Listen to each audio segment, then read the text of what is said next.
I hate it. A well-educated black has a tremendous advantage over a well-educated white. And if he wasn't born in this country, which is a real possibility, then he has pulled one of the great cons in the history of politics. A show of support from the KKK's official newspaper. We're going to fulfill the promises of Donald Trump. President Trump is ordering federal protection for Confederate monuments.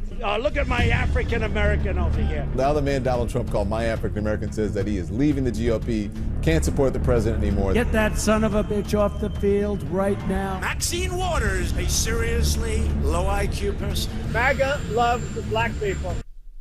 Well, he might have a case. He really said those things. Yeah, but what do you say? What? Just because he said those things, what does that mean? What are you trying? What's the picture they trying to paint of him, though? But if you say things, it's not defamation. It's not like they're making things up about him. Yeah, but if they're painting him out to be, if they're saying, hey, he's racist, they got to prove that.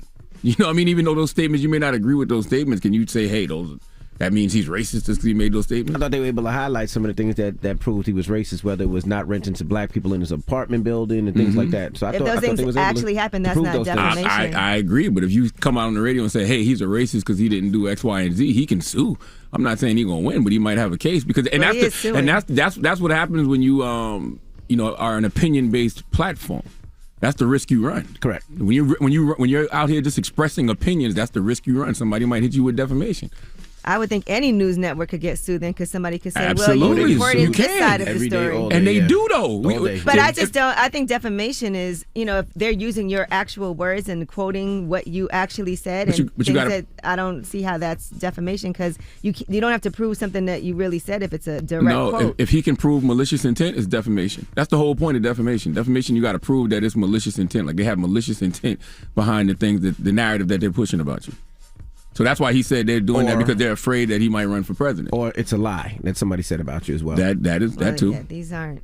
But yes, so there you go. $475 million. That's the risk you run when you are an opinion-based platform, though. When you're an opinion-based platform and it's not rooted in fact and it's just, hey, he said these things and she said these things and this is how we feel about it. You just can't lie about somebody. That's the risk you run. Absolutely. All right, and Joe Biden has visited Puerto Rico after Hurricane Fiona, and he is committed to recovery, he said, as long as it takes. Here's what he said as far as giving aid to Puerto Rico. I'm encouraged by all the stories that are opening up, the hospitals that have kept running, the supply chains that held steady, and the debris has already begun to be cleared on roads across the island, and we will continue the debris coverage. Today, I'm announcing more than $60 million in funding to help coastal areas in Puerto Rico become better prepared for the storm. For example, we can create a flood warning system to help shore up levees and flood walls. In addition, there's nearly $700 million in infrastructure investments in Puerto Rico that have already been announced. All right, he says, they want to make sure, again, that Puerto Rico is ready for when the next hurricane strikes, and here's what he had to say about that. This year, to date, Puerto Rico has received $4 million to help make the power grid more resilient. That number is going to go up. As we conveyed to the governor, I'm ready to deploy and expedite more resources from the Department of Energy and other federal agencies, I don't usually talk this fast, but it looks like it's moving quickly, to help transform the entire system so the Puerto Rican people can get clean, reliable, affordable power they need, and the power stays in homes and hospitals when storms like Fiona strike. That includes mini grids, which you can begin to deploy soon so we are less dependent on transmission lines across the long distances, and more redundancy when the storms hit. The goal is lower energy bills and more reliable power for Puerto Rican households. All right. And that is your front page news. It's just mind-boggling how we have all these hurricanes all the time, and with all the technology we have and all these other things that we were able to do, we haven't been able to do some of those warnings and help, before this actually happens. I mean, they do warnings. They let you know the hurricane's coming. Yeah, but that's what he said. He says we're going to announce things to, produce faster warnings and, try to create ways where the hurricane doesn't affect, hit the island as hard. I just feel like, Well, they've been having issues with this power grid in Puerto Rico because, they have one. And so once it goes down, it goes out everywhere. So now he's talking about doing these mini grids. All right. Well, that is your front page news. Get it off your chest. 800-585-1051. If you need to vent, phone lines are wide open. Again, 800-585-1051. It's The Breakfast Club. Good morning. The Breakfast Club. Wake up, wake up. Wake your ass. This is your time to get it off your chest. Whether you're mad or blessed, we want to hear from you on The Breakfast Club. Hello, who's this? That's Albert Robinson. Hey, what's up, bro? Get it off your chest. Yes, I'm from Eunice, Louisiana, and I just got out of prison, and I need to see if y'all can help me with some bills and stuff, man. What you get locked up for, brother? How you got bills and you just came home? Huh? How you got bills and you just came home? How long you been out? Because I'm staying with my ex-wife. Oh, okay. What you get locked up for, brother? Yeah, shit. For unauthorized use of a motor vehicle. A habitual offender. How long you was down? I've been out for about 6-7 months. Well, how much time did you do though? I did 10 years flat. For what? For stealing cars? Yeah. Yep. Oh, that's what he said. He said unauthorized. Yeah, that's stolen cars, bro. You stole cars. You stole cars. Yeah, but that's Okay. what they charge. That's what they charge you. Nah, with, I get it. Use of a motor vehicle.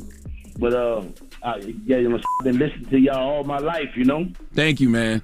Absolutely. I love Charlamagne the God, man. I appreciate that, brother. How about I send you some books, brother?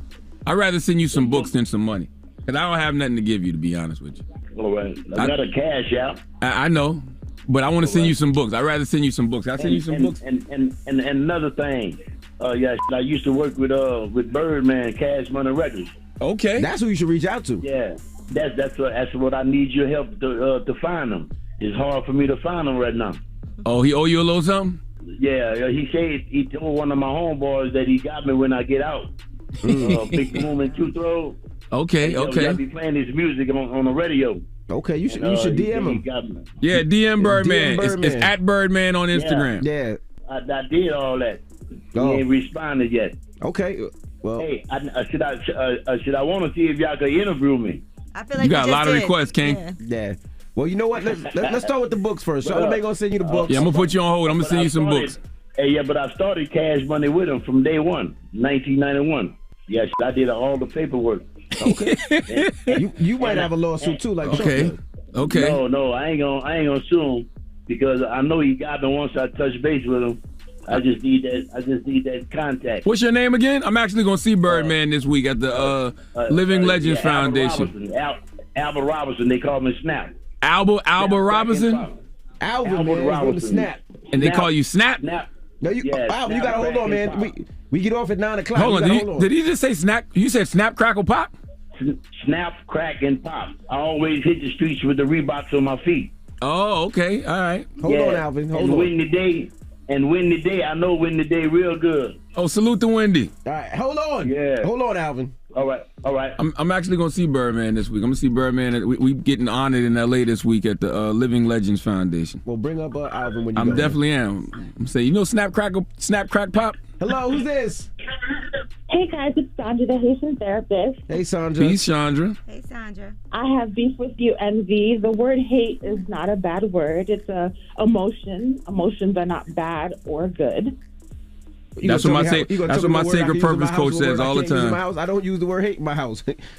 That's just me. Yeah, hate. You got to teach the children that to feel what they feel. It's negative. It's not positive. Emotions are emotions. So if they hate something, that's an emotion. It's not negative or positive. That's cool in your household. We don't use the word hate in my household.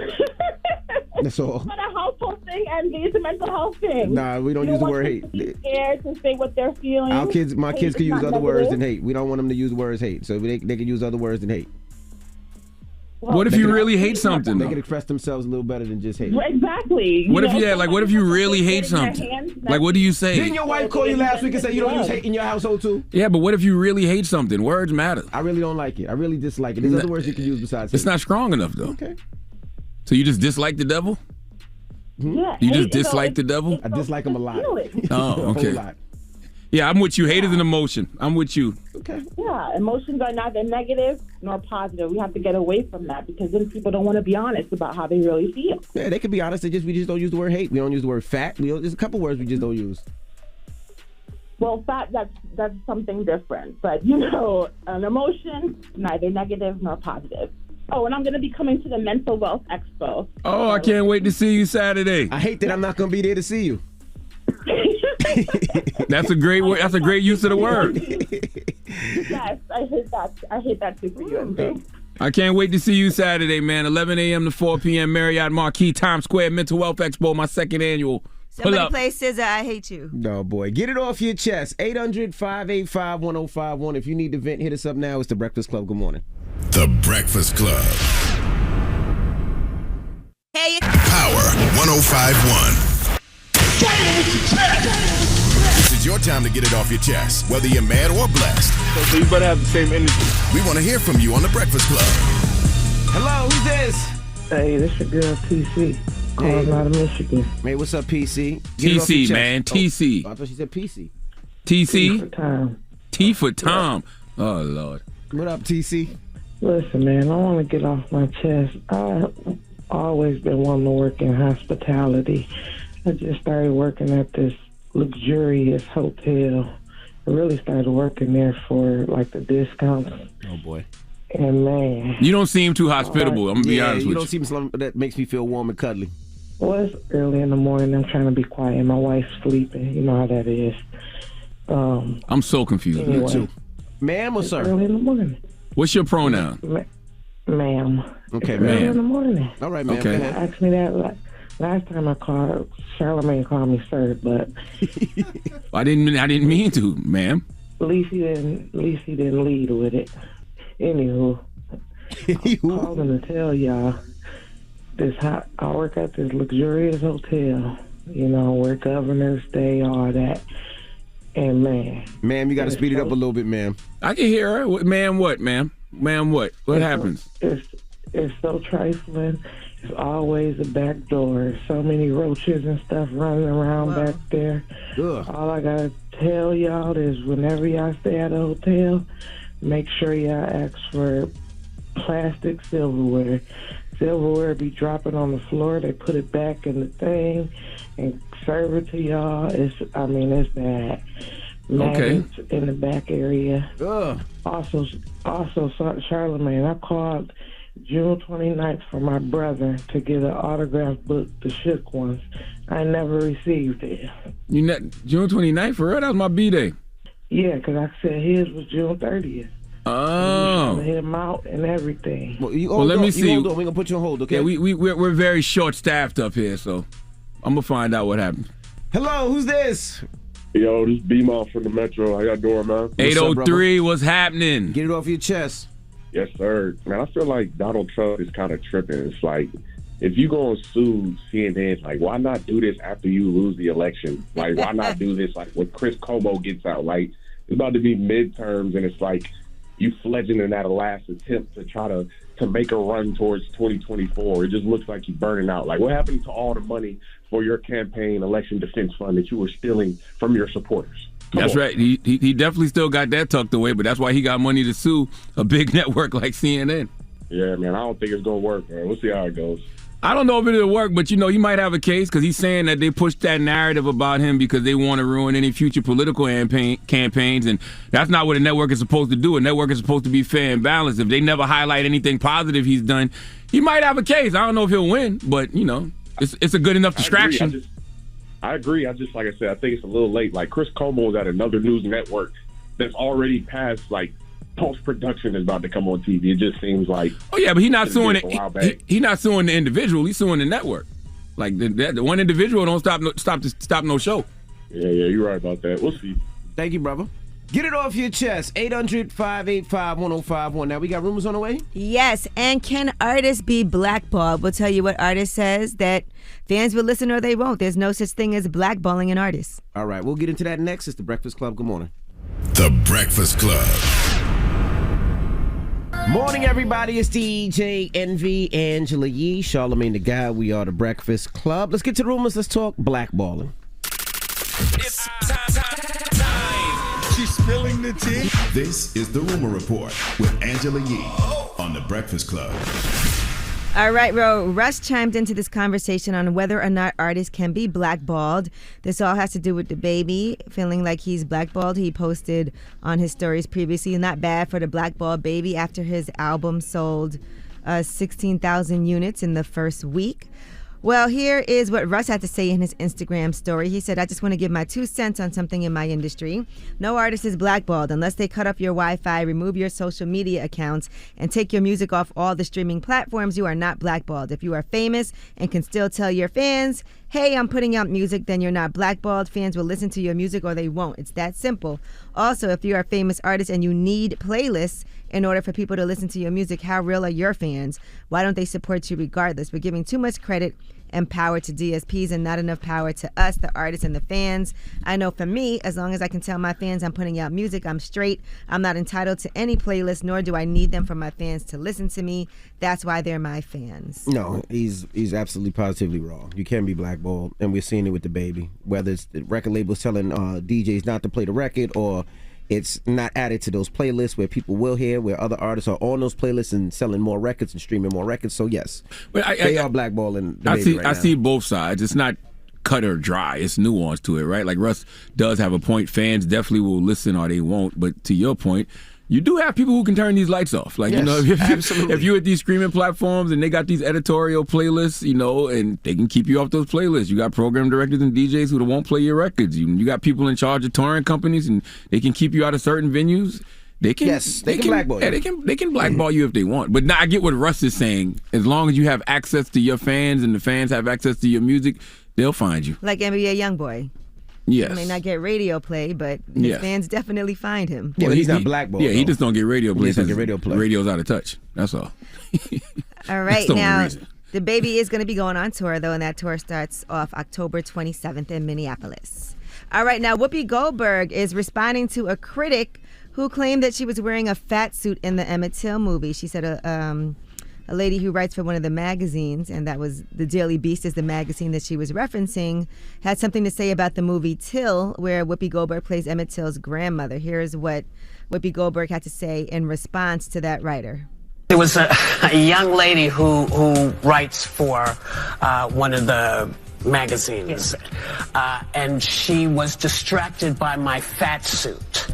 Now, and I'm just going to say this, I don't really care how you felt about the movie, but you should know that was not a fat suit. That was me, and that was steroids. Remember last year? Yeah, I had all, you were and I was very sick. And so, in the hospital. And I assume you don't watch the show, or you would have known that that was not a fat suit. But I just want to let you know that it's okay not to be a fan of a movie, but you want to leave people's looks out, because I'm sure you didn't mean to be demeaning. That's what she got out of that movie? Whoever saw that movie? Yeah, why would you even say that? Like, I saw Till, and once did I think about how Whoopi looked. I was too busy trying not to have a panic attack because of how Emmett Till looked in that casket after those crack-ass crackers lynched him. Okay, commenting on Whoopi's weight is a way of not commenting on the reality of America. That movie brings to light. Now, the Daily Beast did not return a request for comment, but they did delete that part of the article about the distracting fat suits. All right. And, Whoopi Goldberg has been saying that she thinks that the woman who actually, Carolyn Bryant Donham, the white woman behind Emmett Till's lynching, who is still a free woman, still has not even, come forward to state that she did those things and that she was responsible for that lynching. Yeah, that's one thing I learned when I saw Till, because there was always reports that the woman confessed to the crime, and it's like that never happened. Mm-hmm.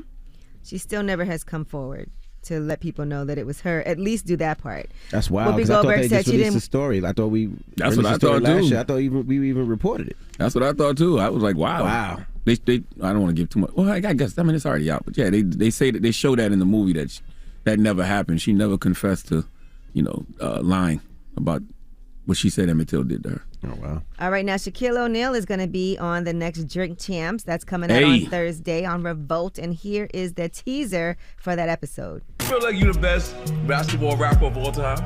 Yes. Well, my agent called me and said, man, you ain't gonna believe this. I said, what? He said, Jive offered you $10 million for 3 albums. I was like, ooh, I went platinum. And they showed me the check, and I was like, this is some bullshit. They used to say Shaq can be the best guy in the world, but he's not a great free throw shooter. Can't be mad at that. You know why? Because you can't break my thumb. And you a cop in Miami-Dade County still, I was until you just blew my cover.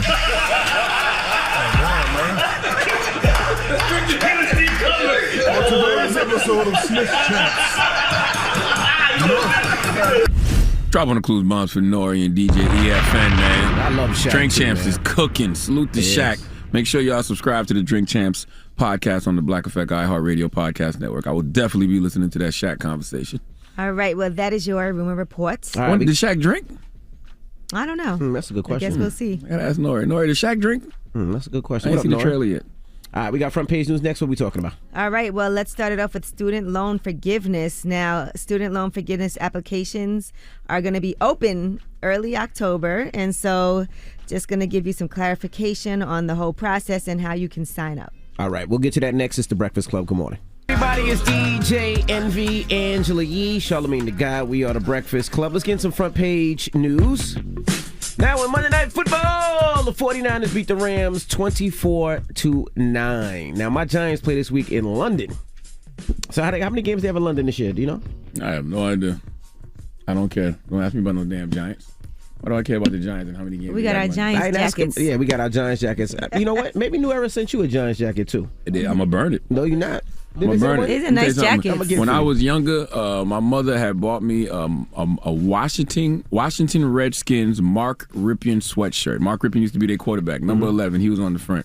My daddy took that thing in the front yard and burned it. Drop on the clues bombs for Cowboy out there in Kidfield, South Carolina. Damn it! What made her buy you that at all? That's kind of like abuse. I don't know. Maybe she didn't realize how much my dad loved the Cowboys. But I mean, like, why that particular team in person? I guess because we ain't had much money. I needed a sweatshirt. It was on sale. That was a Family Dollar. Yeah. Oh, okay. My daddy put that. I thought she was like, there's some type of reason. We used to have to burn our trash. You know, we from the crunchies. We have to burn our trash in the yard. Threw that thing right on the trash pile. Burnt it up. So I will do the same thing to that Giants jacket this morning. You put your trash on the front lawn and burn it? Yes. Dropping the clues bombs for all those country folk that You could understand give it away that. to somebody. That'd be up. nice. What? Give what away? The jacket. Just give it away I can do to that somebody. too. I can get that to Goodwill. It's a way nicer thing to do. Burning it would be way more fire on Instagram. No. Literally. All right.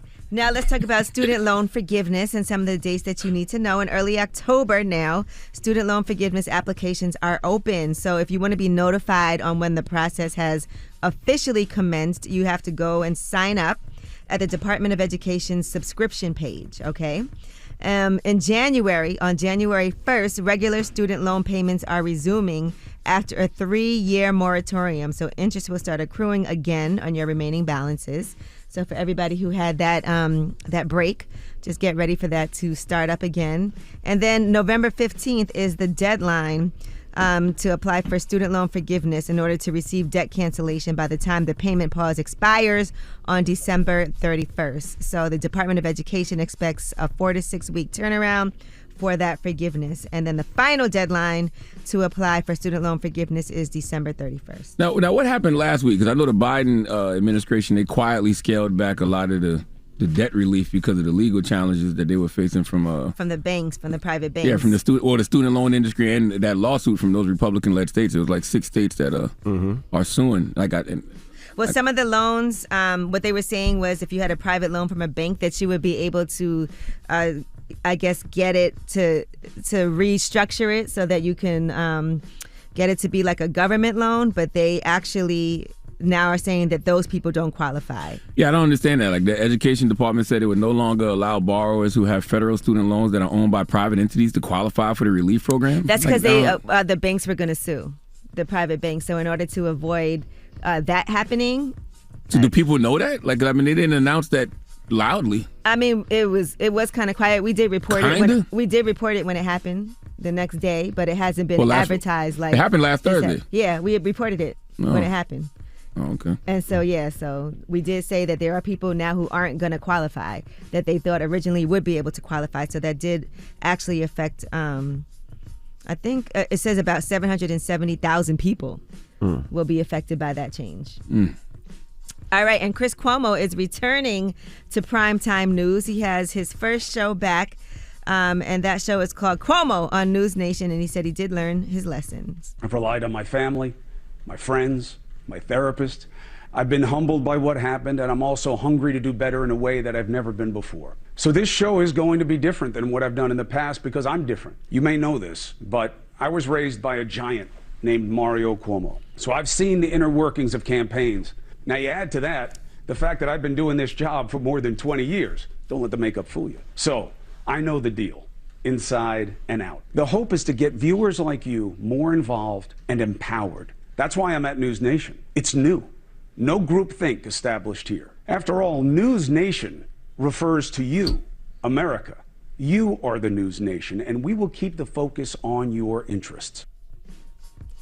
All right, if you guys recall, he had got fired by CNN in December of 2021, and that was for using his media sources to advise his brother, who was the governor at the time, Andrew Cuomo, through that sexual harassment scandal that he had.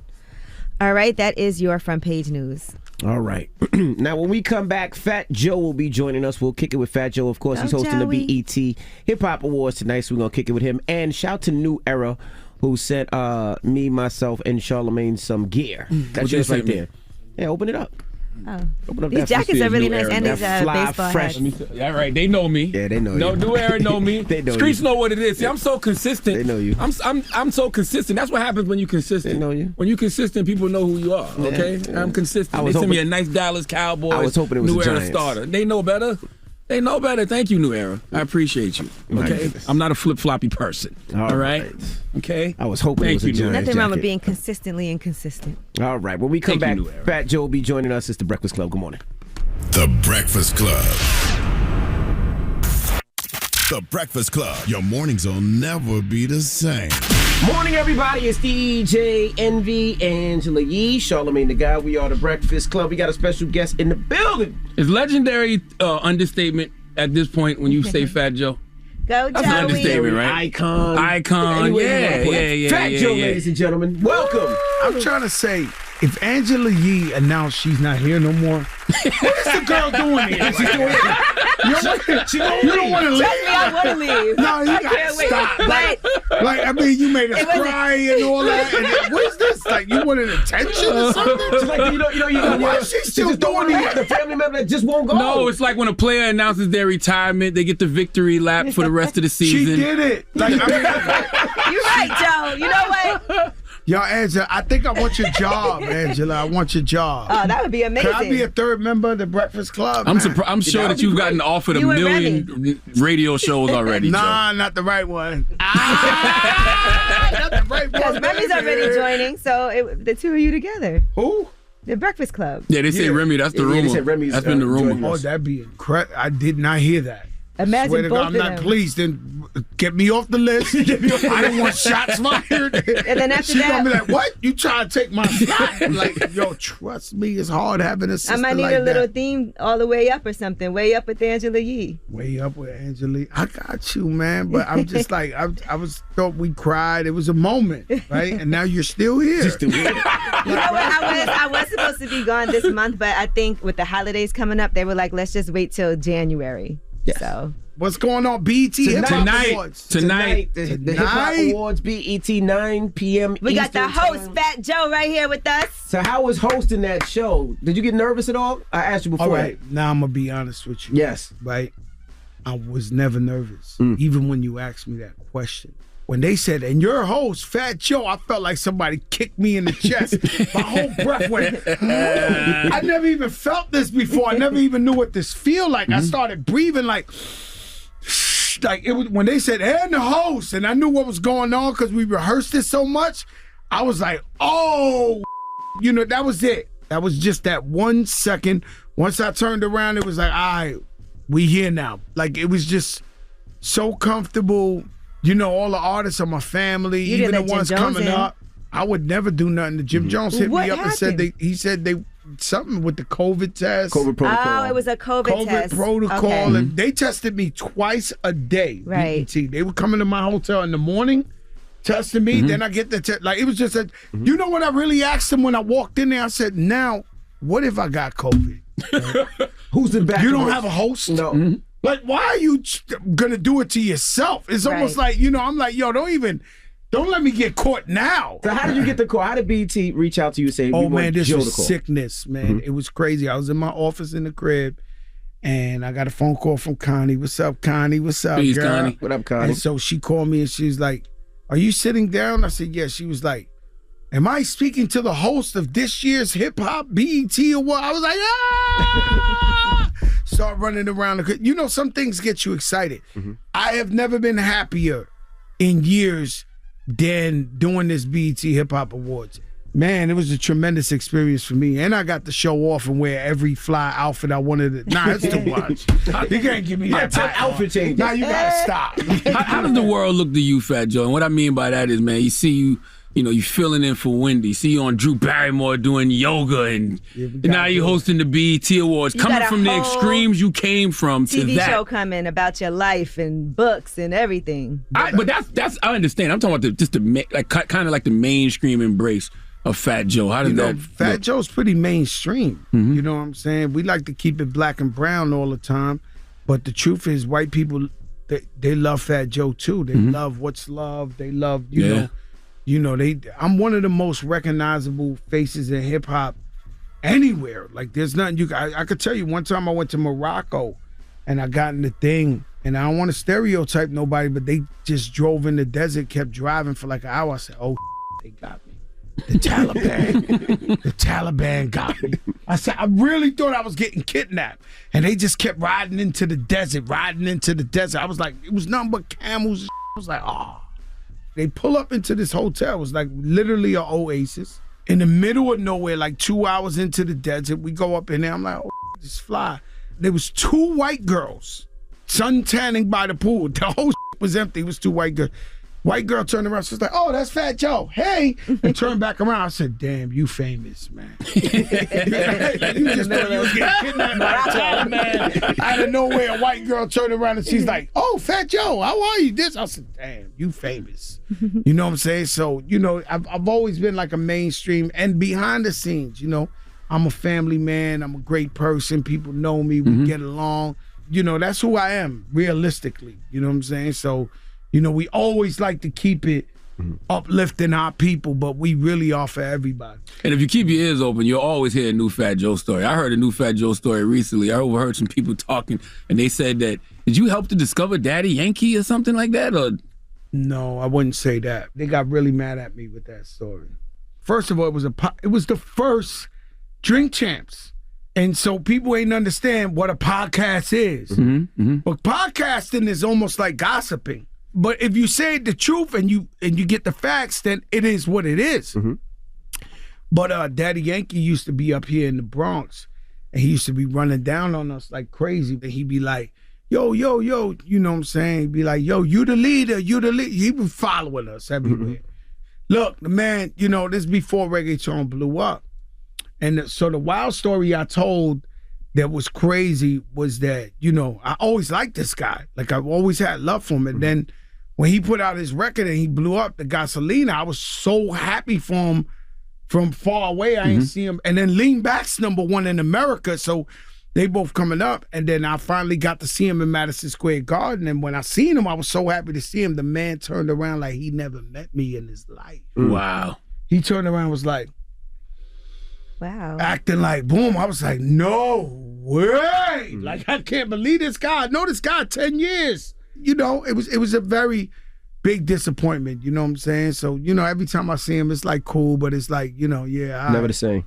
Yeah, it's not the same. All right, we got more with Fat Joe. When we come back, he's hosting the 2022 BET Hip Hop Awards tonight. So keep it locked. It's The Breakfast Club. Good morning. Morning, everybody. It's DJ Envy, Angela Yee, Charlamagne the Guy. We are The Breakfast Club. We're still kicking it with Fat Joe. He's hosting the 2022 BET Hip Hop Awards tonight. And what's going on with your accountant picking? Man, I wouldn't tell you it's my accountant picking because the BDO, the accountants we talking about, they everybody's accountant. They the biggest accountants. So what happens is we think we're supposed to trust these people. And so what I could tell everybody out there, every athlete, it really mostly, because you're a businessman, you probably most likely watch it. Every athlete, every artist, don't trust them. Don't trust the business manager. Don't trust the accountants because we trust them to keep our family safe. And the saddest thing is when you turn around and you trust these people and you turn around and say, yo, these people stealing from me. Ponzi scheme. Like, this is not a game. Like, these people really stealing my money, taking fake credit cards under my wife's name, going to the ATM every day, pulling out cash, robbing other baseball players and robbing, like they were Ponzi scheme. How do you protect yourself? They were from paying that? the way you protect yourself is, unfortunately, you got to go to Oprah 101, watch all your money. Since I caught this, I've been signing my own checks, confirming my own wires, and it's crazy because it's a lot more stressful. It is. Yeah. And I hate that. I hate to think about money. The way Fat Joe do it is I just work, and know I'm making money. I don't want to watch every single thing my wife buys, my daughter buys. I don't like that. So we trust these people and turn around, they robbing us in every corner. Like, it's incredible. And we try to go to them. I never sued nobody in my life. You know how many people robbed from me? You know how many people stole my songs and did lean back 100, lean with it, rock with it. Everybody could have been sued, but this was it. And this is a wake-up call, not just for Fat Joe, because BDO did what they did. We talked to them and was like, yo, look, you're stealing. The assistant was paying her daughter's tuition? Come on, her daughter's tuition. This is out of control. How did you catch him? My crib, the mortgage company told me it's the same that happened to me before. I went to jail for something and that's what I was asking. It's the same play, bro. I walked out like, I'm making money. I don't know if you understand that, right? Like, I'm on fire. Like, there's just no way around it. No, I'm being honest. No, I am being honest. It's true. I'm like a mother race car with oil, cigarette, this. I'm getting it, right? So when the mortgage company called me and they're like, hey, you're late on your payment, I'm like, this is impossible. It must be a mistake. So when they send me that we missed payments, we late, I'm like, I got a weird feeling in my stomach. And I said, damn, this feel like last time. And then we start looking at, we see this. I'm like, oh my God. Like, and so what happens is, listen, artists, everybody who has an accountant in the game need to check and get a forensic accountant to check your money, because these people start thinking your money's their money. Like, I start thinking about the woman's at my daughter's Sweet 16, right? And I'm thinking about if she's a real crook, which she is, right? She's sitting down. She's probably sitting there with her husband like, you believe this guy spent all our money in this party? Like, you believe this guy spent all our money in this party? And it's crazy because you working to secure your family, and the people who are supposed to protect you are robbing you. This is the second time this happened to me. Like, same play. So what happens to them now? Well, we had to sue them, and we didn't want to do it, but we sued them and say, hey, look, we showing you 10, 15 different examples with proof that your people are right. Like, we was paying with my credit card hundreds of thousands on baseball players. It's a Ponzi scheme. Rob Peter to give the ball. We was paying other people's credit cards, right? Like 100,000, 80,000 for baseball players I never met in my life.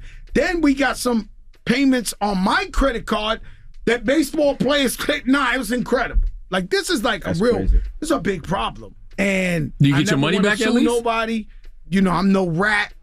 You know what I'm saying? But principle is principle. You cannot steal millions of dollars from me and think we're not coming. And I'm already paying you. Too much money. When we started figuring out how much we was paying them, we went back because they ain't been giving us that's another thing. They ain't give us our records. When we figured out this, we had to figure this all out ourselves. Like, they didn't give us, like, you would think they'd be like, oh, you're my partner. Maybe the employee stole. We want to help you. It's been straight up, like, no help. So they hiding something. Oh, they know. They know that she stole, but they also know. But they messed up because I told them, I am the mouth of the South. Like, you do not want me talking about you robbed me with a megaphone. Like, you robbed me. Look, we have the proof. Why don't you just pay me back? Nah, sue us. So the arrogancy of such a big company, they're like, nah, get it, sue us. Oh, you done f***ed up now. So the last conversation I had with this employee, I said, yo, Vanessa, if you stole, I'm gonna catch you.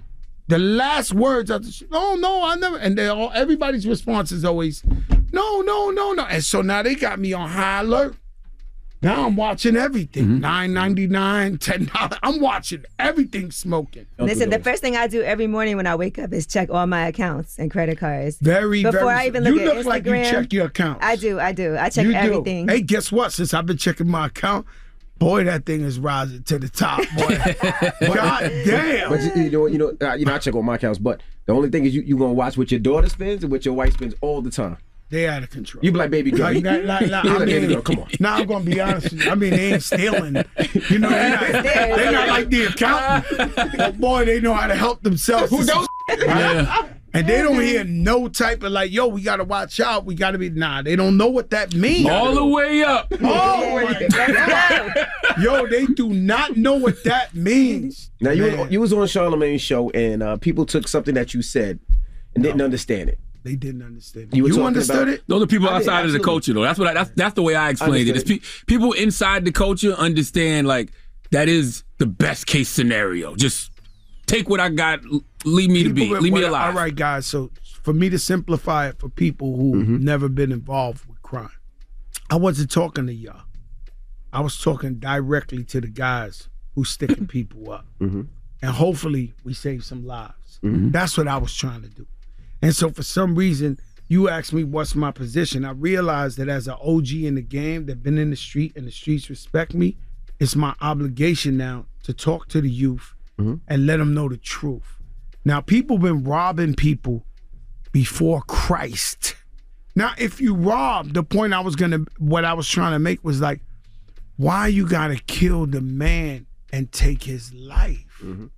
That's the only problem I got. 2 days ago, I watched a guy rob a bodega here in New York. The man was on his knees praying. He showed him the stashes. Like, yo, look, you forgot something. Went in the refrigerator. Yeah, there you go, piece. Guy turned around. Bah! Shoots him in the head. That's pure evil. Yeah. Because my thing is when you rob somebody, so your ribs is touching. You gotta eat. I know they're gonna do that. I have done that. You see, so I speak from a position. Now, if I would have went with Charlamagne on the beautiful show and said, you guys, they would have been like, yo, you a hypocrite, bro. You were sticking dudes up in the Bronx. We know. So I had to keep it real with the people I was talking to, right? But never. I work every day. I'm just told you a situation where a guy with a suit is robbing me. I don't want no one to get robbed. That was not the message. The message was like, hey, guys, I know y'all with me. Yo, don't kill, bro. Do me a favor, man. Just rob him. All right, we got more with Fat Joe. When we come back, it's The Breakfast Club. Good morning. Hey, everybody, it's DJ Envy, Angela Yee, Charlamagne the Guy. We are The Breakfast Club. We're still kicking it with Fat Joe. He's hosting the 2022 BET Hip Hop Awards tonight. Now, have you and Irv spoke since? No. I seen Chris Gotti last night. I love him. I love Irv Gotti. I love his whole entire family, his mother. Now, my problem was like, if you're Remy Ma, you're Shanti, you're my sis. When I see you, sis, I love you, sis. No matter how much I love a person, I cannot sit there and watch this man disrespect my sister. Right. I feel like a sucker if I don't address it now. I've been so used to IG and cameras being in my face. Maybe was that the right platform or maybe it was a private call? Don't know. It's done already. But Irv Gotti's correct. I'm not his friend. I love him. He's my brother. He helped me at a time when nobody wanted to help me. And I'll never forget that. And so what you got to understand is girls I call my sister, they feel so protected because I don't give you perv vibes. I never gave you a perv vibe. Never. I'm not that type of guy. Joey is a good time. Go out, he going to have fun, be friendly with everybody. You know, people think Fat Joe got the terror squad. I'm really protected by women because I respect them so much. So that was all about me, you know. So when Chris, one of my best friends on earth, when he approached me, I said, yo, bro, that's my sister, bro. Yeah, but you know, they're a real tight family. So Irv feels away, Chris feels the same way. That's how they get down. But, you know, I seen him 2 times since then. Yesterday I seen him, he had a bigger smile. Love you, brother. You know, so this is time is gonna do what it's gotta do. But me personally, I want everybody to know he's my brother. That's how I feel about the N-word conversation. It feels like every few years it's Fat Joe can't use the N-word. And I'm like, well, they've been saying that since the 90s. Like, why it's in the book, the 90s. First of all, my projects is 90%. I'll give you 80% black. Still, my grandmother's projects is 99.9% black. So I'm Spanish. I knew I was Latino, but the whole time I thought I was black anyway. So my mom's lived there 40 years before I was born. And I'm born, blonde hair, green eyes. She brings me, this Crazy, right? She brings me there. The first thing they go, look at this little Joey. He got green eyes. That's all I knew my whole life, before even elementary. And so it's a lot of woke society or something going on these days, and Twitter and all that I guess they don't understand where I come from, where I was born. I wish we never used it. Same. I've been trying to stop. You know what I'm saying? But I've been saying this since I was born. I mean, do I look like a racist? The conversation is always confusing to me because I thought that was I thought in New York that was a thing. It is Latinos the thing. say It is the N-word. thing. You need to judge a person by who their character truly is, who they really are, who they represent. Let me be clear on this. Fat Joe's for Black and Latino people. Fat Joe, when he gives out food in the community, he gives it to Black and Latino people.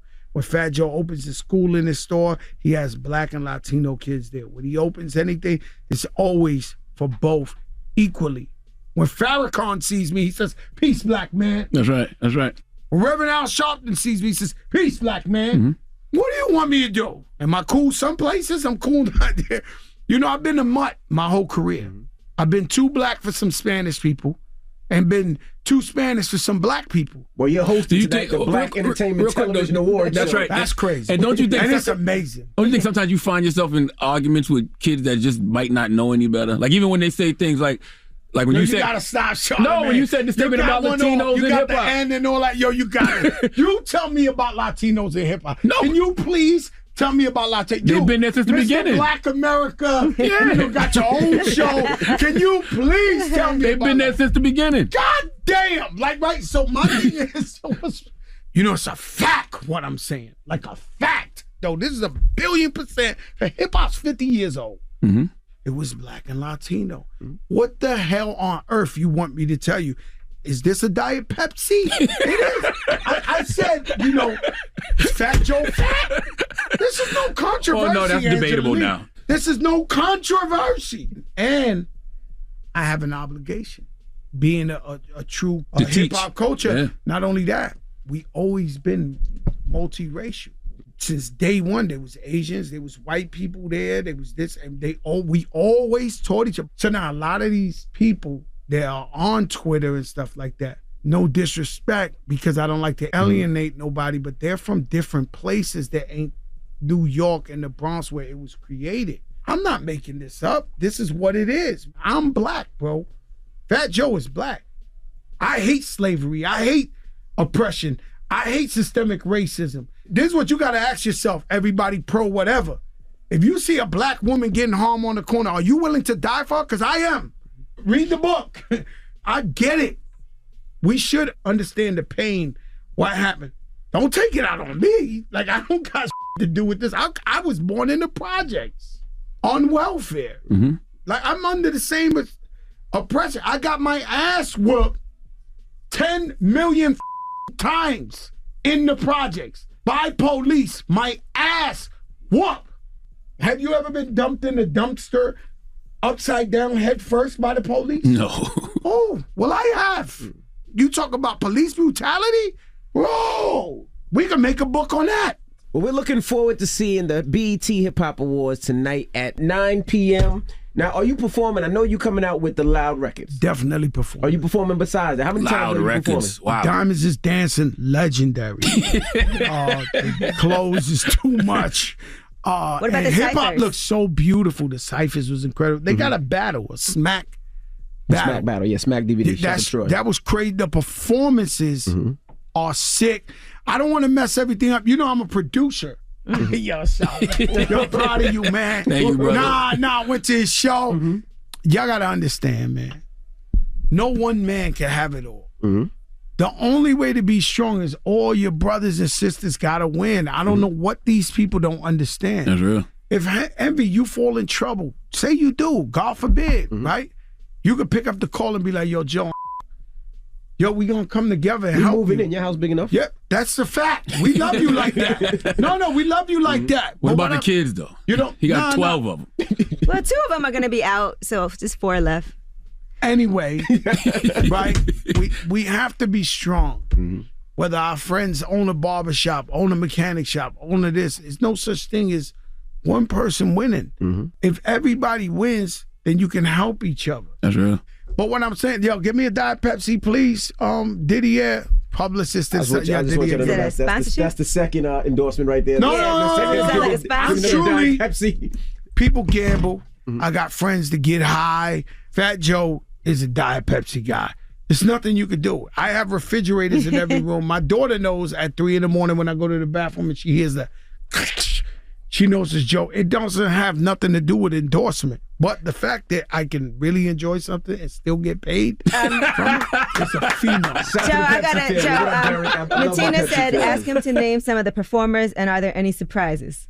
Come over here, Natina, because I don't know who I should say, who I shouldn't say. Natina said, please bring this back to the awards. Pusha T in the clips. Wow. The clip. That was a surprise. Wow. So now up the surprise. Come on, the first one. Yes, first one.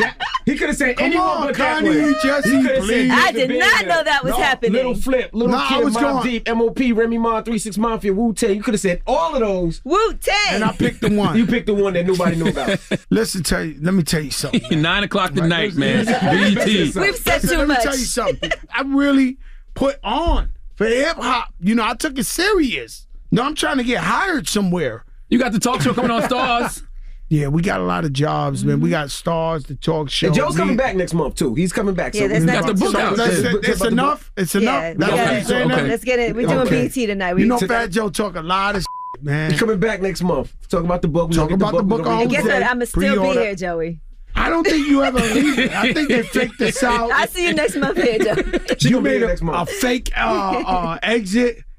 These guys here, man, let me tell you something. Let me tell you, your skin's been better since you made the announcement. maybe it's a lot less stress. You know, you don't need that title over you. But we proud of you, man. You do your thing, Joe. man. I'm sure you're going to be successful wherever you go. You know what I'm saying? I'm gonna be We're going to here, support Joe. you. She's doing midday. She got a nationally syndicated midday show. Way Up with Angela Yee. Nationally. Yeah, she's on like what? You starting off at 30 markets or something like that? Minimum 30. Yeah. You guys getting a lot of money, man. I love it, though. Well, it's Fat Joe tonight. Tune in 9 o'clock, the BET Hip Hop Awards. Joe Cridak. We appreciate you, brother. It's the Breakfast Club. It's Fat Joe. Listen. You still say that with no context? The Rumor Report. With Angela Yee. It's the Rumor Report. No Breakfast Club. No context to that, huh? Just you think everybody know the story. You're just assuming, huh? We're about to get to it right now. Okay. That's part All of right. Well, Kanye caused quite a stir. He was trending on social media along with the slogan White Lives Matter. And that is because of his Yeezy Season 9 collection in Paris. He had a black shirt with the slogan White Lives Matter, and the front of the shirt was the Pope's face. And so several models were also wearing various versions of that design. Candace Owens was there also wearing the shirt as well. And Kanye West and Kim's daughter North participated in the show.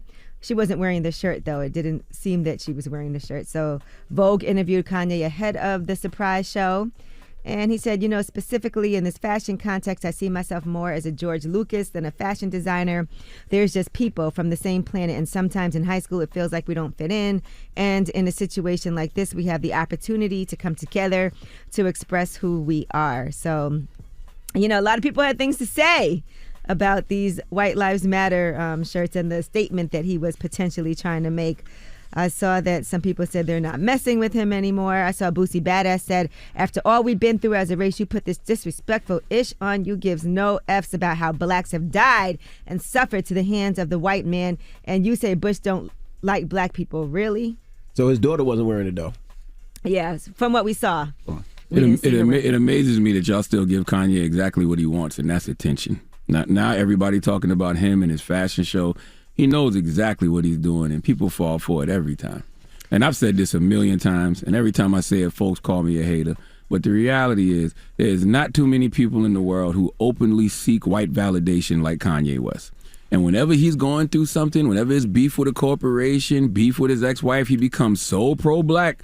But when he's up and things are fine, it's slavery was a choice.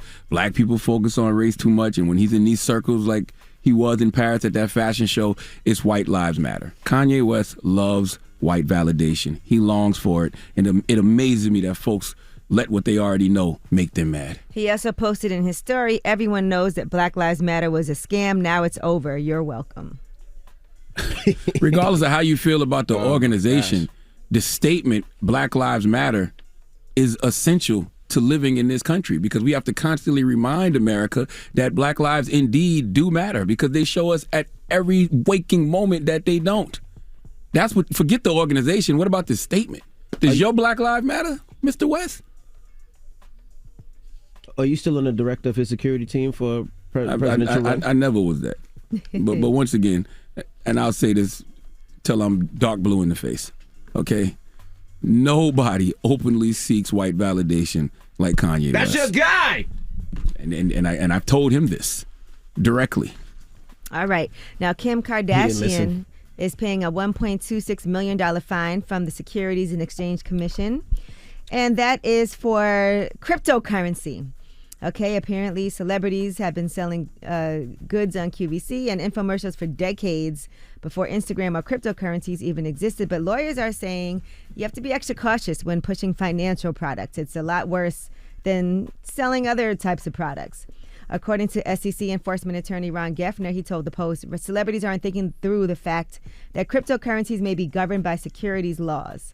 There are far more wide-reaching implications for celebrities and influencers in dealing with securities and the laws about regulating securities than other industries. So she was promoting an individual crypto token that was low-hanging fruit for regulators, but celebs who promoted sites like Crypto.com and FTX, where customers can trade a wide variety of cryptocurrencies, could also be targets, according to a crypto expert and London School of Economics visiting fellow Garrick Hillman. He said, I wonder whether that's the next frontier.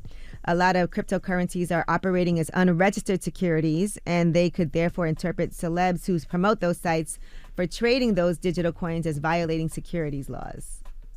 Yeah, sad part about that is that 1 million plus not going to hurt Kim, but it's probably mad people who believed in her and invested in that that crypto who lost money that they never going to recover from. Yeah, but you know what? She in a situation like that, she might not know. You know, they might have paid her to do it, and she might have think it's a great investment. She didn't do her homework, and whatever happened. I don't think she was blatantly was like, "Oh, we're gonna get over on people." That's true. That happens sometimes.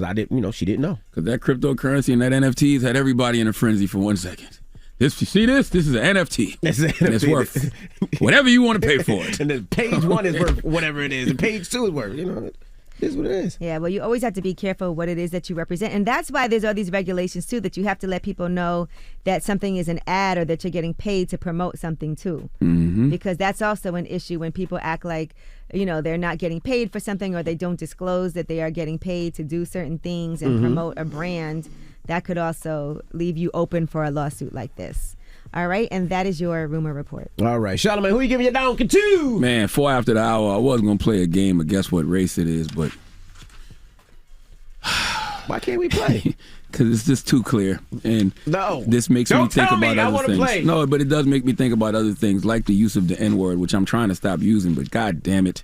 Sometimes you just hear stories that say this, you just be like, this nigga. You know what I mean? So 4 after the hour, we need a young man named Lorenzo Murphy to come to the front of the congregation. We like to have a word with him. I do have a suggestion for the N-word, though.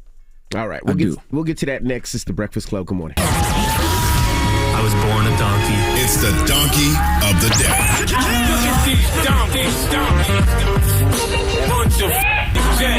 It's time for the donkey of the day. That's pretty funny. Charlamagne the devil? Possibly. The Breakfast Club. Well, donkey of the day for Tuesday, October 4th goes to a 31-year-old man from Connecticut named Lorenzo Murphy. Let me be the first to admit that this young man is the reason your Uncle Charla, no matter how hard he tries, can't stop saying the word nigga. Okay? Maybe the adjustment that needs to happen is we don't refer to people as the N-word, but we just refer to actions as niggatry. That way they can apply to all races, colors, and creeds. But I'm saying all that to say there's absolutely no way you can listen to this story and not say this nigga. Okay? Oh, boy. Let me hear Uncle Ruckus real quick.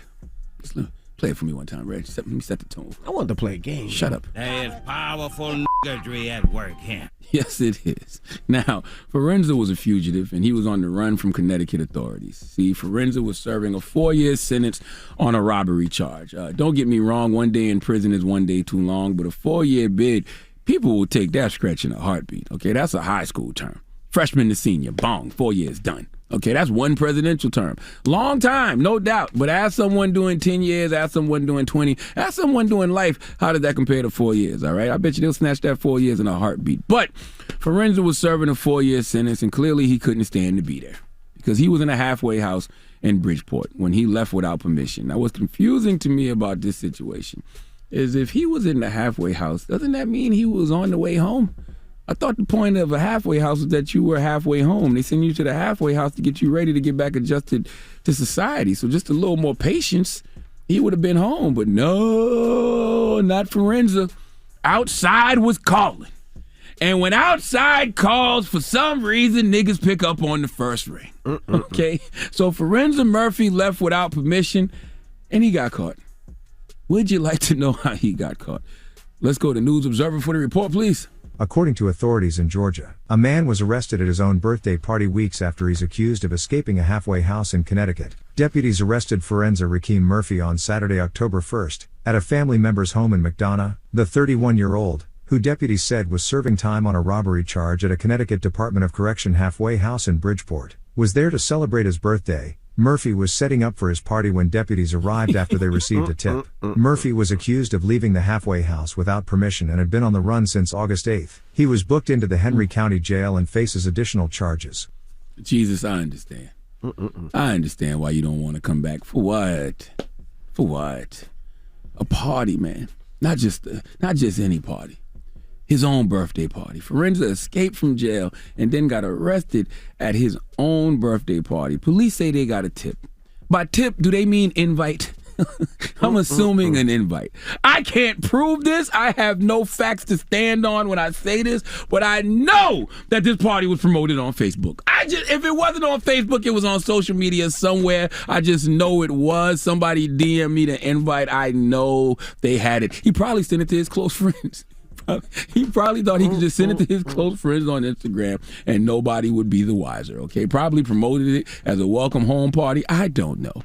All I know is he escaped from jail in Connecticut and decided to go to Georgia and have a birthday party at a family member's house, and now he's back locked up. Now, Forenza has been on the run since August 8th. He would have eventually gotten caught, guaranteed, but having a birthday party while you're on the run as a fugitive, I'm pretty sure probably led to him getting caught faster. Okay, Forenza, all you had to do was that 4-year bid, and you could have had all the cake, all the Casamigos, and all the chicken wings you want. But no! You just had to submit to your lower will, your lower nature, and participate in N-word activities. Please let Remy Ma give Forenza Murphy the biggest hee-haw. Hee-haw, you stupid motherfucker, are you dumb? And I know Jesus not coming back, and I'm pretty sure Jesus regrets dying for 95% of you, okay? So he's not making that mistake again, all right? And I'm really trying not to say the N-word anymore, but you have to tell me a word that describes this kind of behavior better. Play Uncle Ruckus one more time, Red. Just... There's powerful niggery at work here. That's all you can say in regards to a situation like this. But I will start referring to the actions of people as niggotry instead of referring to individuals as niggas. That's my evolution with the N-word. Arrested in Connecticut, had a party in the A. All right, who said the A now? See, there you go making up stuff. All I said was Georgia. Anybody said nothing about A? Sound like the A to me.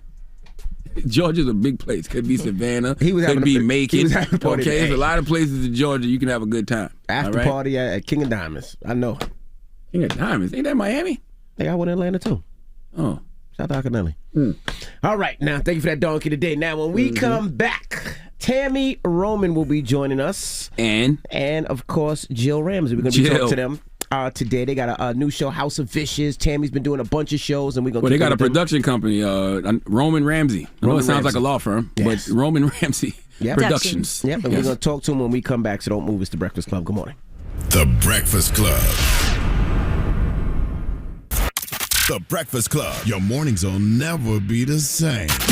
Morning, everybody. It's DJ Envy, Angela Yee, Charlamagne the Guy. We are the Breakfast Club. We got some special guests joining us this morning. Yes, indeed.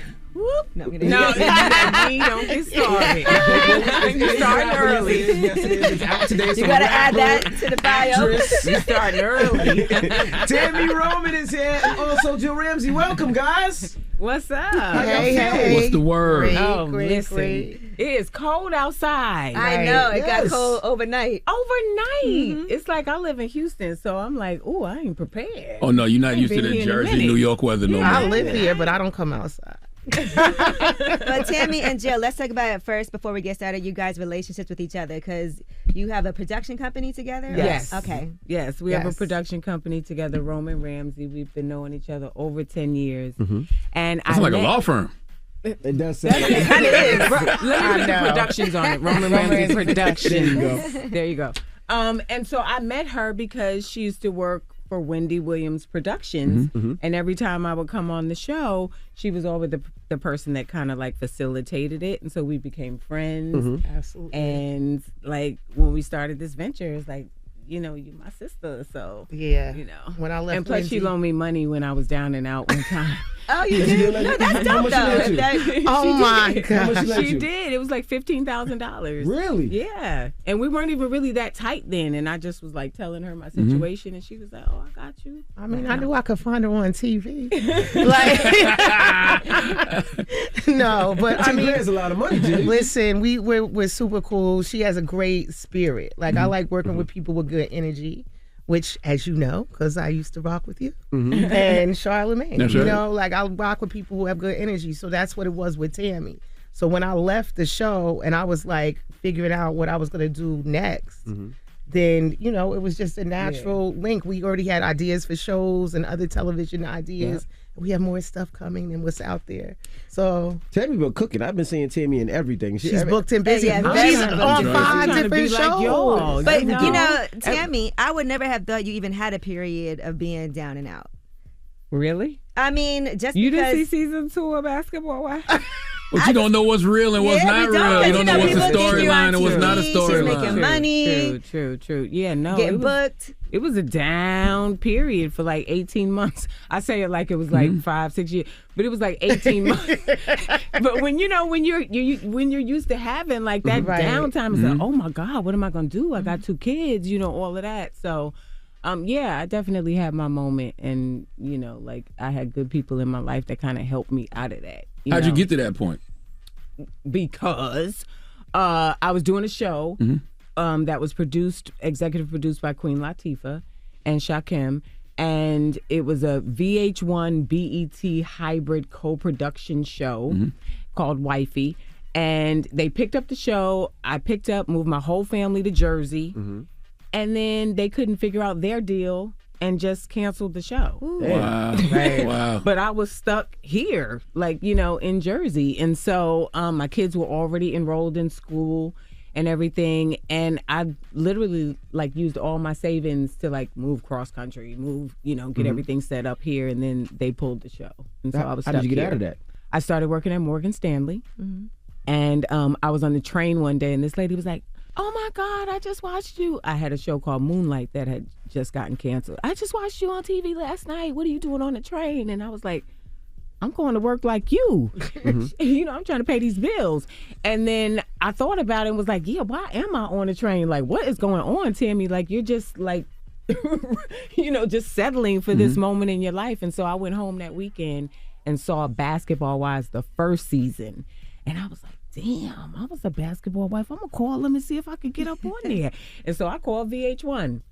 And I got on Basketball Wives. I did not know all that backstory before Basketball Wives. That's how it happened. Yep. That's Well, at least, how it you know, happened. most people would have felt like they're too good to get a regular job after being in the life and everything. You was like, nah, I got to take care of I've been things. working since I was 13 years old. I lied to get a job at Kentucky Fried Chicken when I was 13 years old because, you know, I come from that. My mom worked 3 jobs. I never saw anybody sit around in my family, and raised by all women. It was like, I can't be the one that's like, I'm about to jump off a bridge. What was the lie you told KFC? That you was older? Yeah. Okay. Yes. Yeah. Got you. Yeah. And were you a rapper as a kid? Because today, I'm just telling you guys, you know, BET did a cypher. You want to produce an album, bro? You done brought this up 4 times. You know what? I want to explain it. Charlamagne, please call him out on this. daughter taught her how to do it. And they did a different type of cipher with influencers, and they had like Pretty V, and they had La La Milan. They had so many different people.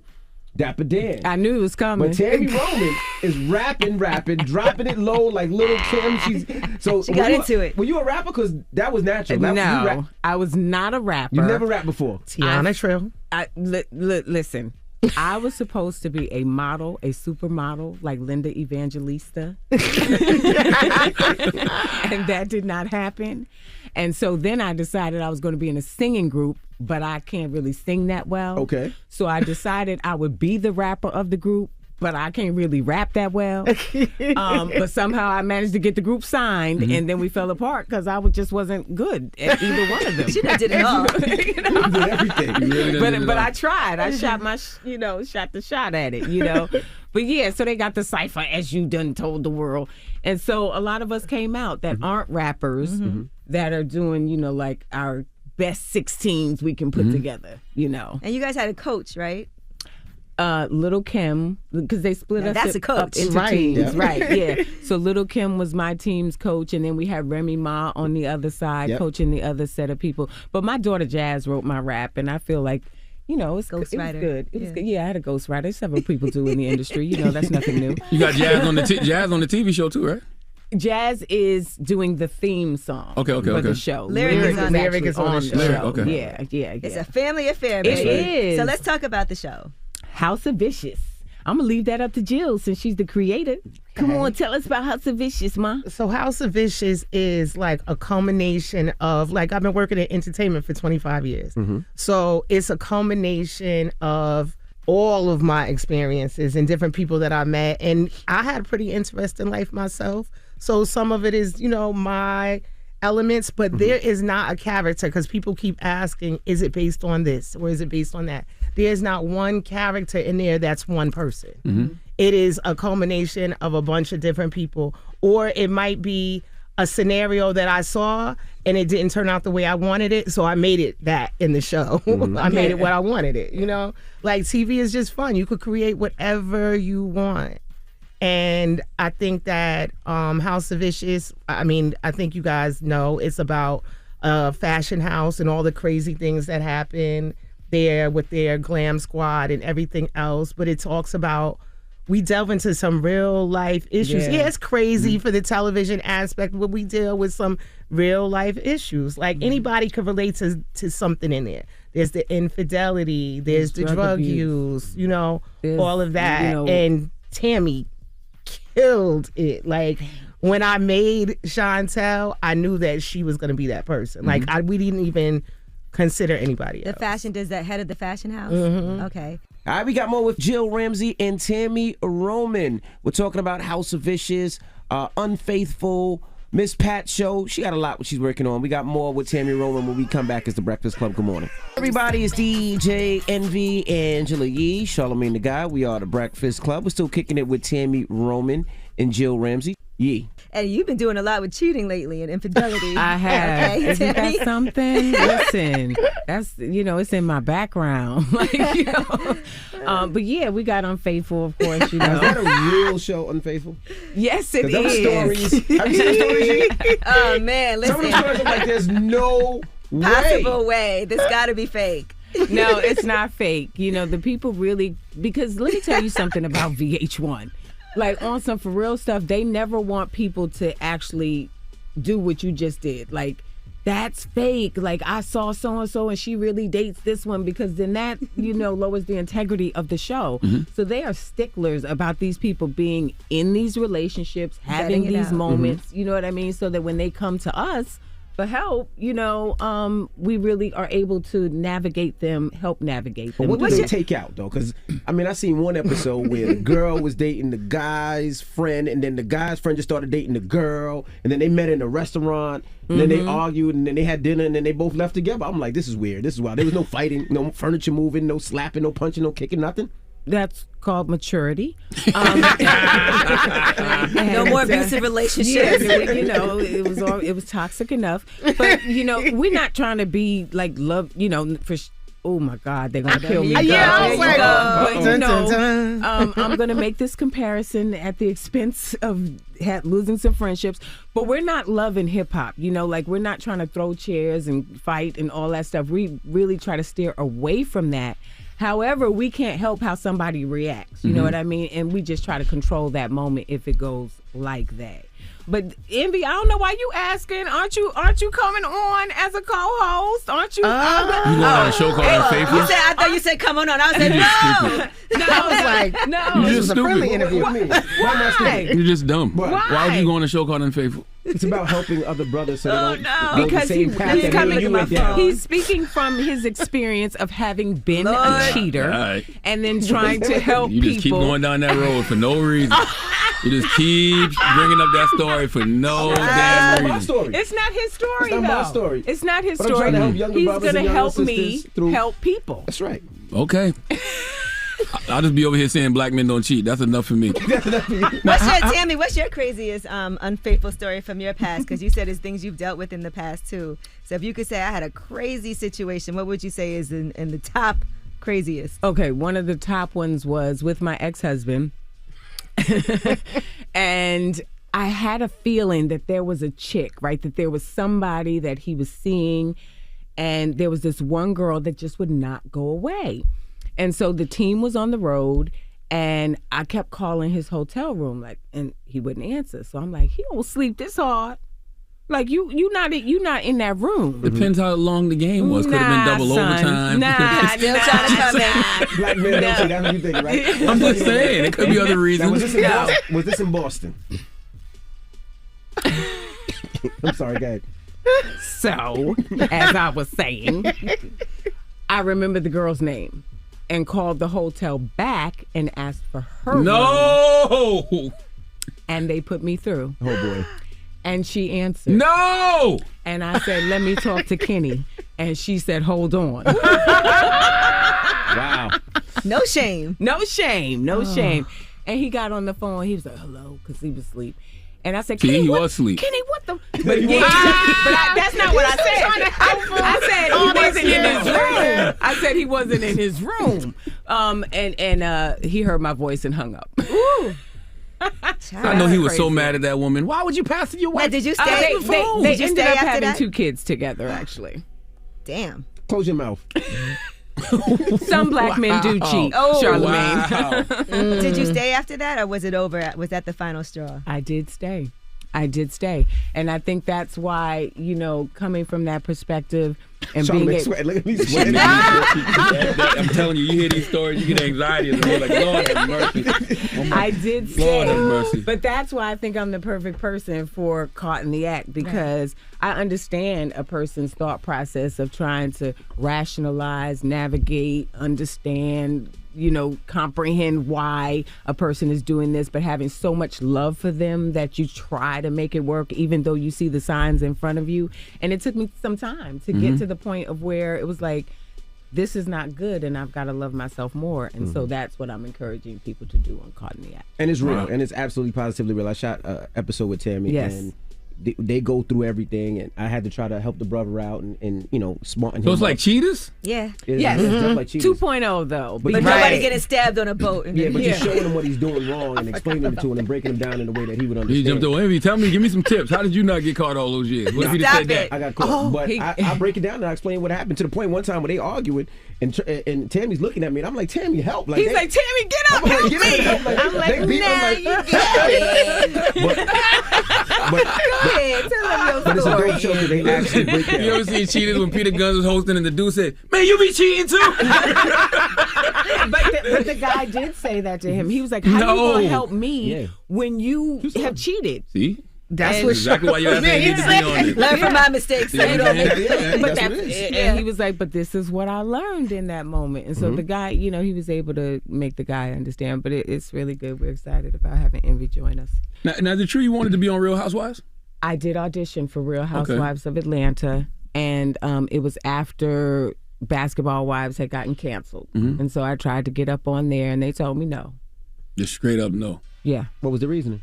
They said I was too big of a personality on an opposing network. Oh, okay. So they thought people would affiliate you too much. Yes, with the other with the other brand. Yeah, that was very similar, right? So I got it.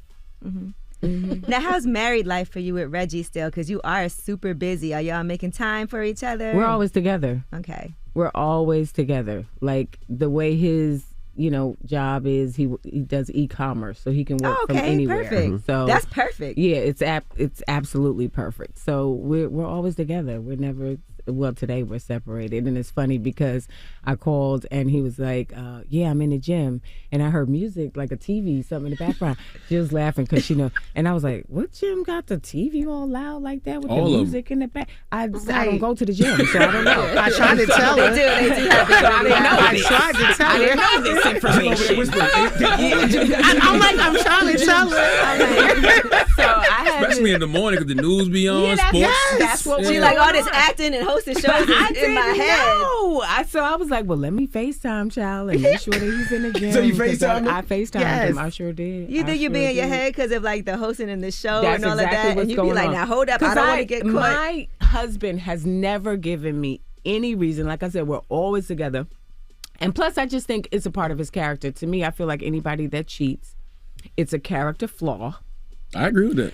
That you then have to mature and grow out of, right? So he's never given me any of that. And he comes from a 2-parent household, really understands and respects women. So is he in therapy? Any type of therapy? no, he's not in therapy. Oh, okay. No, I mean, I'm saying, because I go like to therapy once a week, so it's like a lot of times I've realized the cheating comes from, those unhealed trauma that you have. No. He's just a really, for lack of better verbiage, a really good guy that just really respects and understands women. Well, where can they see House of Vicious? It is on BET Wednesdays at 9, soon to move to BET Plus, and then we're waiting on our season 2 pickup.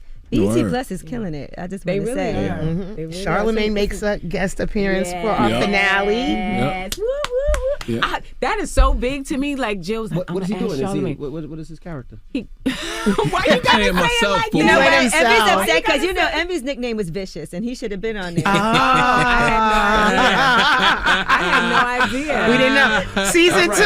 Joe, Angie, thank you for joining us. Just never know where we're going to go with Angela, but thank you guys so much. And we look forward to it. Wednesdays at 9 p.m. on BET, House of Vicious. And thank you, guys. Thank you. Vicious. Here you go. It's the Breakfast Club. Good morning. The Breakfast Club. Hey everybody, it's DJ Envy, Angela Yee, Charlamagne the Guy. We are the Breakfast Club. Let's get to the rumors. Let's talk Takeoff and Quavo. This is the Rumor Report with Angela Yee on the Breakfast Club. So listen up. All right, well, Unc and Few, a.k.a. Quavo and Takeoff, went by the Big Facts podcast and talked about the Migos splitting up and whether or not there's going to be another Migos album in the future. Here's what they had to say. I just feel like we want to see our career as a duo, you know what I'm saying? Because, we just came from a loyal family, you know what I'm saying? It's supposed to stick together. And, sometimes when shit work out, it ain't meant to be, so. Family gonna be family though. You know what I'm saying? It's just how it be. We don't know all answers, you feel me? So, you know what I'm saying? God know. And we ask, we pray a lot, So we just stand on loyalty, you know what I mean? We stand on real deal loyalty. And, sometimes that shit is played. And this ain't got nothing to do with no label, no paperwork, no QC, no nothing. This got something to do with the 3 brothers. And shit, that is what it is. Right now, we gonna be the duo till time tell. All right. Yeah, I mean, it's easy for us to say, hey, I hope they work that out. I hope they get back together, but we don't even know what happened to begin with. So no, we don't. And it seems like it's not completely ruled out. That's what I say. I just wish all of them the best. You know what I mean? Salute to Offset, salute to Takeoff, salute to Quavo, and salute to Jade, Banks, and Scream, the Big Facts podcast. Make sure you subscribe to them on the Black Effect iHeartRadio podcast network. All right, now Bow Wow is asking his fans whether or not he should perform the song I'm a Flirt, because that's the song with R. Kelly while he's on tour. So he put up a poll and said, I'm going to let the people decide this. What would your vote be? Don't ask us, ask your woman. You know what I'm saying? Bow Wow might be in a relationship for all we know. If he's single and he still want to be a flirt, cool. But if you're in a relationship, you better ask your woman before you ask the general public. I mean, I think it's just the R. Kelly aspect of it. He's wondering. I think people know how to separate the art from the person at this point. Wait, I didn't think he had a song called "I'm a Flirt." I thought that was all Kelly featuring T-Pain. Did he do a remix or something? That is very true. Now that you say that, it was all Kelly and T-Pain. Unless Bow Wow was on a remix or something that we didn't know about. Well, he said he's on the song. He wants to know if he should perform. Yeah, he should do it. Why not? All right, if you now, want to perform other people's music, fine, Bow Wow. I didn't know that was your record. Now that Envy brought that to our attention. Everybody did a remix. If Envy don't know that and he's a DJ, then something's wrong. I just Googled it. He did a remix featuring Bow Wow, Ludacris, T.I. Okay. So he was on the remix. All right, now Megan Thee Stallion says that she's inspired by her married friends and she's looking forward to getting married. Here she is talking about it on social media. Everybody getting married. Because Brenda's a wife, even real hot wife. I'm inspired. Pressure's on party. That's right, nigga. What's happening? Yeah. That's right. As a matter of fact. Yeah. And it's already a wife. It's a wife. You better claim that man. You better claim it. Everybody heard. Who are you talking to? Oh, no, I heard somebody in the background say pressure's on party. Mm-hmm. And yes, I've already told party. Go to therapy, work on yourself as a human, and then put a ring on that young lady. Stop playing. I told Party this already. All right, now SZA, by the way, has revealed that she wants to have kids really soon.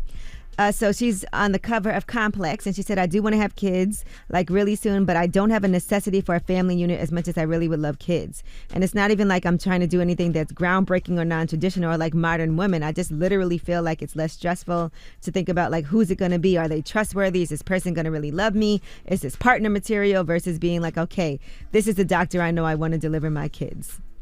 So it's not necessarily about the partner aspect. She wants to have kids. Okay. And it doesn't have to be all of that. All right, now Cardi B and JT have been going back and forth, and it looks like they squashed things, though, according to Jason Lee. I don't even understand it, but I guess Cardi B was congratulating Glorilla because they made the top 10. Mm-hmm. And for tomorrow too. And then JT said, I'm not like that at all. I've been doing remixes and never got credited on a chart, but they get sung word for word and how push the original songs as intended. Unlike y'all, well, I can't even say y'all because you don't rap, you tweet. Congrats, Glorilla F and F remix and Queens mix. I don't even understand how this turned into something. Turned nasty. Yeah, I really don't understand it. But then the two of them ended up going back and forth. Cardi said, lapdog, I hope you don't think you know bully. JT responded, and then she said wiener dog, go, and Cardi said go fetch, and then JT said Cardi, you go fetch a real talent. But at the end of it all, because I'm not going to go through everything, Jason Lee went on social media and said, let me be clear, I love City Girls and Cardi. I'm on the phone tomorrow to get them on the same page because we need both of them. We're not letting an old lady get in the way. I don't know who he's talking about there. And then he said he already texted Carisha in response to somebody saying just make sure Carisha and Cardi on the same page. And then he went on, messy. Yes, to say that talk to Big Barty, it's squashed and they talked it out. That's what I like to see. I hate seeing all these female rappers fighting with each other. Both have respect for each other. Hip hop bigger than this. Everybody go to sleep. The internet has been way too wild today. Talking to JT, we good. I'm going to bed. I'm glad they ironed that out. But I'll tell you this: if more of those little social media squabbles led to actual music, that would be an interesting battle. That'd be an interesting battle. I wouldn't mind seeing JT versus Cardi on some rapping, song for song, music for music. I think that would produce some great music, and it would be hilarious. Mm-hmm. I mean, this went on and on and on. Don't you think? That's the only thing I wish. I wish some of these little social media squabbles led to some actual music. I don't want to see no fighting and nothing like that. It would go to disrespectful. That's where it would lead. But that's why it would be interesting, the music wise. And but don't get it twisted. Cardi and JT both make great music. So if they were to have some type of lyrical squabble, musical squabble, that would be an interesting one to I like witness. it better when they do songs together. They can do that too after they do already. So they have already. But all right, well, that is your rumor report. All right, the People's Choice Mix is up next. Hey, I want to salute Kid Cudi too, man. Kid Cudi and Kenya Barris. Intergalactic on Netflix is fantastic. Rom-com energy. Mm-hmm. Brown Sugar, When Did You First Fall in Love with Hip-Hop vibes. Go watch it if you haven't. Drop on the clues bombs for Kid Cudi and Kenya Barris. And the Galactic is really dope. All right, it's The Breakfast Club. Good morning. The Breakfast Club. Your mornings will never be the same. Monday, July 6th at 9, 8 Central. The realest show on the market returns to VH1. Follow LA's toughest agents as they make their come-ups in the world of celebrity real estate. Love and Listings premieres Monday, July 6th at 9/8 Central, only on VH1. Hey, Charlamagne the Guy. We are the Breakfast Club. Now, Charlamagne, you got a positive note for the people? I do. I want to remind people, first of all, man, to make sure you register to go to the second annual Mental Wealth Expo. It's happening this Saturday at the Marriott Marquis in Times Square from 11 a.m. to 4 p.m. It is a day of mental health education, mental health and healing education. And, you know, it's absolutely positively my favorite thing to do all year. We got some of the best mental health professionals on the planet coming to this event. Everybody from Dr. Rita Walker to, you know, Nadra Tawwab Glover to Dr. Alfie Breland Noble to Dr. Spirit. Debbie Brown is going to be there. Our keynote speakers are Pastor Torrey Roberts and Sarah Jakes Roberts, and it's a free event. All you got to do is go to mentalwealthexpo.com and register to be there. 11 a.m. to 4 p.m. this Saturday at the Marriott Marquis in Times Square, okay? Okay. Now, positive note is simply this. Never beat yourself up for what may seem like a mistake. It was necessary for you to walk that path to learn those lessons. Breakfast Club, bitches!